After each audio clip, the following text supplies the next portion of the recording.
నమస్తే. Welcome to hit TV. నేను మీ మాధురి. ఈరోజు మనతో పాటు ఉన్నారు రజనీ రమ గారు. నమస్తే అమ్మా. నమస్తే. అమ్మ, నాకు మొగుడొద్దు చంపేయండి, నేను నా ప్రియుడి దగ్గరికి వెళ్ళిపోతాను. 10th క్లాస్ బ్యాచ్మేట్స్ అంతా కలిసి అక్కడ పాత స్నేహితుడిని కలిసిన ఒక ఆమె తన ప్రియుడితో వెళ్ళిపోవటానికి ముగ్గురు పిల్లల్ని వదిలించుకొని, అంటే ముగ్గురు పిల్లల్ని చంపేసి వదిలించుకొని, అంటే ఎక్కడో వాళ్ళని అనాథాశ్రమంలోనో లేకపోతే పేరెంట్స్కి అప్పచెప్పటమో భర్తకు అప్పచెప్పటమో కాదు, ఏకంగా చంపేసి ప్రియుడితో వెళ్ళిపోయింది.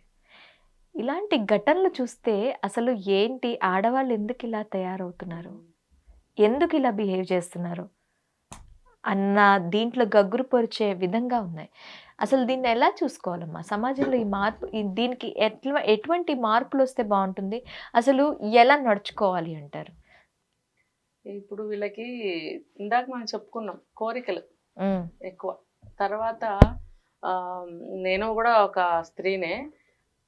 ఏంటంటే చాలా మందికి 100కి 90% పైనే వాళ్ళ అందం మీద వాళ్ళకి విపరీతమైన నమ్మకం. మేము చాలా అందంగా ఉంటాము, లేకపోతే నేను ఫలానా డ్రీమ్ ఉంది, నాకు ఆ డ్రీమ్ నెరవేరలేదు, దాన్ని ఎలా అయినా సరే నెరవేర్చుకోవాలి, ఇలాంటి ఆలోచనలు చాలా మందికి ఉంటాయి. ఇప్పుడు కొంతమందికి నచ్చకపోవచ్చు ఈ మాటలు, కానీ ఖచ్చితంగా ఉంటాయి. ఉండబట్టే కదా ఇంత ఏమంటారు, దానికి ఒక పేరు పెట్టలేం.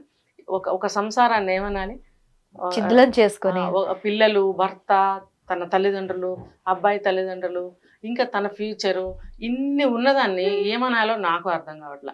ఇంత పెద్ద విషయాన్ని వదిలేసుకుని తన ఇష్టానికి, తన కోరికకి ఎక్కువ ప్రాధాన్యత ఇచ్చి ఇలా చేస్తున్నారు.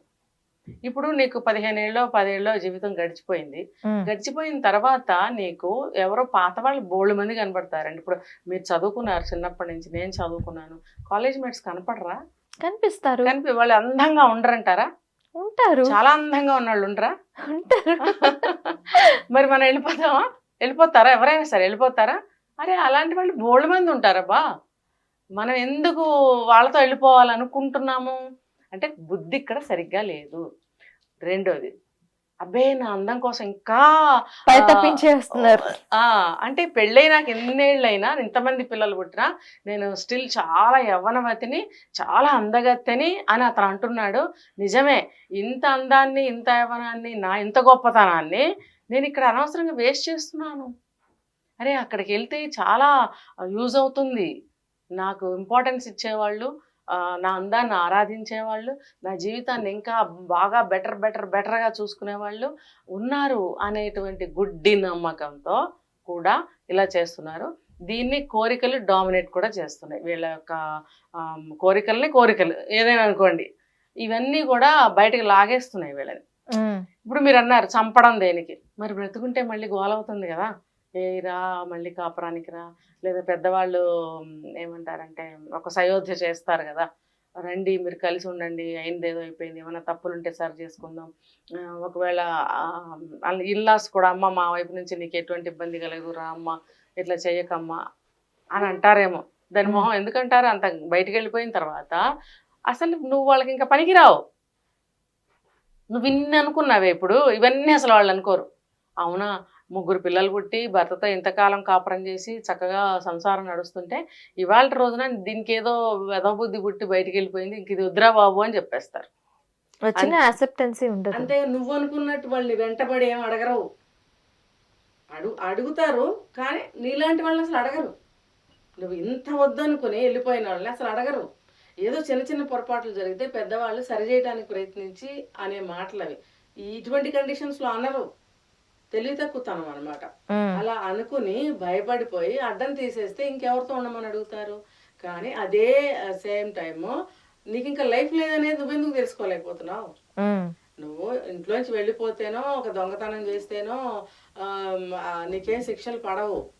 నువ్వు చేసింది ఏంటి? హత్యలు. 1, 2, 3 హత్యలు చేసావు, భర్తని జీవోత్సవాన్ని చేసావు, బ్రతికుండగానే చంపేశావు అతన్ని ఒక కేసులో. ఇంకో కేసులో నాకు నా ప్రియుడే కావాలి, నా భర్తను చంపేయండి. అదే సేమ్ జవాబు దానికి కూడా.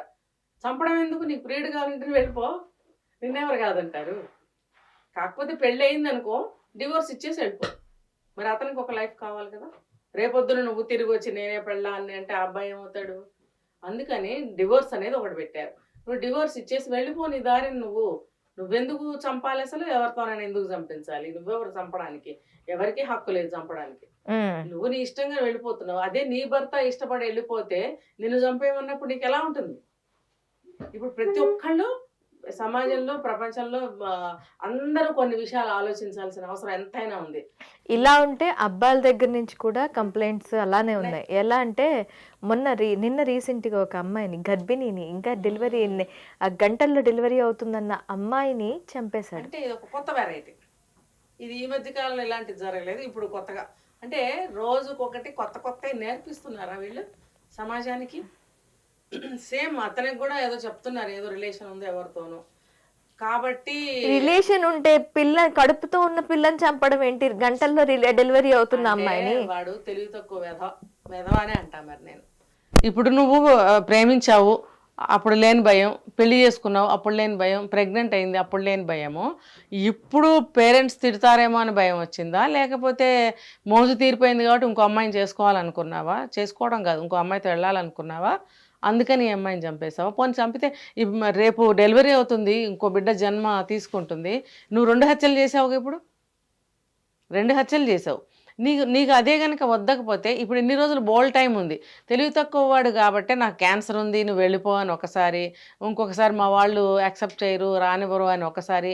ఆ వంకలు పెట్టడం ఎందుకు? నువ్వు డైరెక్ట్గా చెప్పేసి అప్పుడే డివోర్స్ తీసేసుకో.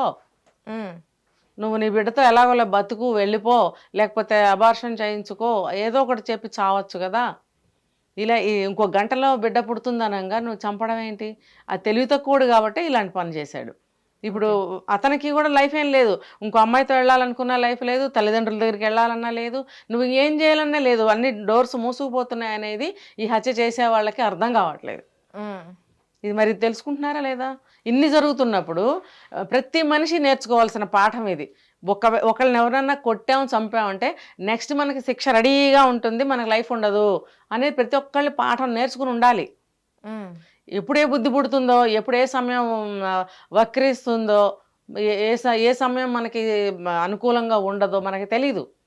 కాబట్టి ఈ పాఠాలు నేర్చుకుని ఉంటే కనుక ఆ తప్పులు ఎవరు చేయరు. ఇది ప్రికాషనే కదా.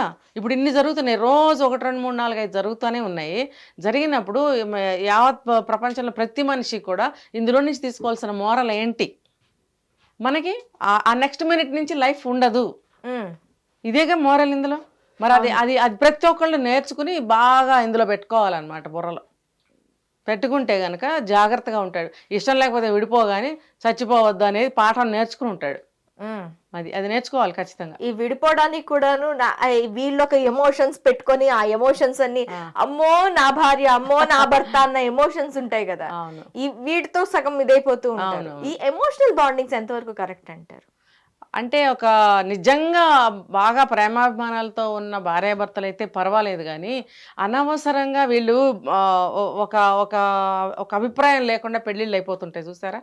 అలాంటి వాటిల్లో అది ఎమోషన్ అని కూడా అనద్దు, ఇక్కడ సెంటిమెంట్ అంట నేను. ఇప్పుడు అవి పెళ్ళి చేశారు, అమ్మో ఇప్పుడు ఏమవుతుందో, ఇప్పుడు మేము సరిగ్గా లేకపోతే ఏమంటారో, విడిపోతే ఏమంటారో, ఏం జరిగితే ఏమంటారో, ఇవన్నీ కూడా సెంటిమెంట్ మీద ఆధారపడి ఉంటాయి. భయం అని కూడా ఒకటి చెప్పుకోవడానికి లేదు ఈ సందర్భంగా. ఇది పేరెంట్స్, లేకపోతే సొసైటీ, లేకపోతే ఆ అమ్మాయి, లేకపోతే ఆ అబ్బాయి, ఈ వీళ్ళల్లో ఎవరు ఏమనుకుంటారో అని వీళ్ళిద్దరూ కూడా ఒకళ్ళ గురించి ఒకళ్ళు అనుకోవడం, పేరెంట్స్ గురించి సొసైటీ గురించి అనుకోవడం, ఇదంతా కూడా సరే మీరు అన్నట్టు ఎమోషను, ఒక సెంటిమెంటు, ఒక భయం అన్నీ మిక్స్ అయ్యి ఉన్న భావం ఇది. అది దానివల్ల కూడా ఇలాంటివి జరుగుతున్నాయి.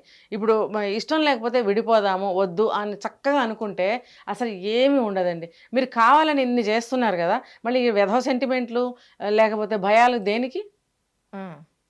ఇప్పుడు ఆ వర్షిణి వెళ్ళిపోయింది ఏదో వెళ్ళిపోయింది, ఇక భయం ఎందుకు? తెగించేసి చెప్పేస్తుంది అన్నీ, పోండి అలా వెళ్ళిపోండి, పెళ్లి చేసేసుకోండి, లేకపోతే వద్దకపోతే డివోర్స్ తీసే, మీకు అన్నీ రెడీగా ఉంటున్నాయి కదా చట్టాలు. ఏది కావాలంటే అదన్నీ మీకు ఫ్రీ చేసేసింది. డెమోక్రటిక్ కంట్రీ అని అనుకున్నాం ఇంతకాలం, ఇప్పుడు నిజంగా అన్నీ ఫ్రీ చేసేసి ఇలా వదిలేస్తుంది జనాన్ని. అందుకనే చాలా వరకు లేవు చూడండి కంట్రీస్, డెమోక్రటిక్ కంట్రీస్ చాలా తక్కువే ఉన్నాయి. మరి ఎందుకు ఇగో ఇటువంటి కట్టుబాట్లు లేకపోతే చాప కింద నీరులాగా 1 2 3 4 5 కోట్లల్లో నేరాలు జరిగిపోతుంటాయి. కోట్లల్లో నేరాలు జరిగిపోతే దేశం ఏమైపోతుంది? అలాంటప్పుడు ప్రజాస్వామ్యం కావాలా? కావాలి అనుకున్నప్పుడు మనం ఎలా ఉండాలి? అది వ్యక్తి స్వేచ్ఛ ఎంతవరకు ఉండాలి? నీ వరకు ఉండాలి. అది నువ్వు సమాజాన్ని చీడపట్టించి చేస్తున్నావు. ఇక ఇది మెల్లగా ప్రపంచ దేశాలకే పాకుతున్నాయిగా ఇవన్నీ. కాపీ, ఒకళ్ళని చూసి ఒకళ్ళు దేశాలు మారిపోయి ఒకప్పుడు భారతదేశం దగ్గరికి మంచి నేర్చుకోవడానికి వచ్చేవాళ్ళు కదా. ఆ మంచిని ఇప్పుడు మనం వాళ్ళంతా మంచి నేర్చుకొని బాగానే ఉన్నారు. వాళ్ళ దగ్గర నుంచి తెచ్చుకున్న ఏవైతే వక్రబుద్ధులు ఏవైతే ఉన్నాయో మనం ఈరోజు చూడాల్సి వస్తుంది. ఇంకా చెప్పాలంటే ఎవరి వాల్యూస్ ఎవరి వాళ్ళకు ఉన్నాయండి, ఎథిక్స్. ఎందుకు మనకే అన్నీ భ్రష్టు పట్టిస్తున్నారు. మరి ఆ రోజుల్లో ఎక్కడ సౌండ్ వచ్చినా వేదాలు పలికేవంట, సంగీతం మోగేదంట. అటువంటి భూమి పుణ్యభూమి, వేదభూమి అని చెప్తారు. ఇప్పుడు ఆ వేదం తెలిసిన వాళ్ళు కూడా ఎంతమంది ఉంటున్నారు? Contact 89851 89851.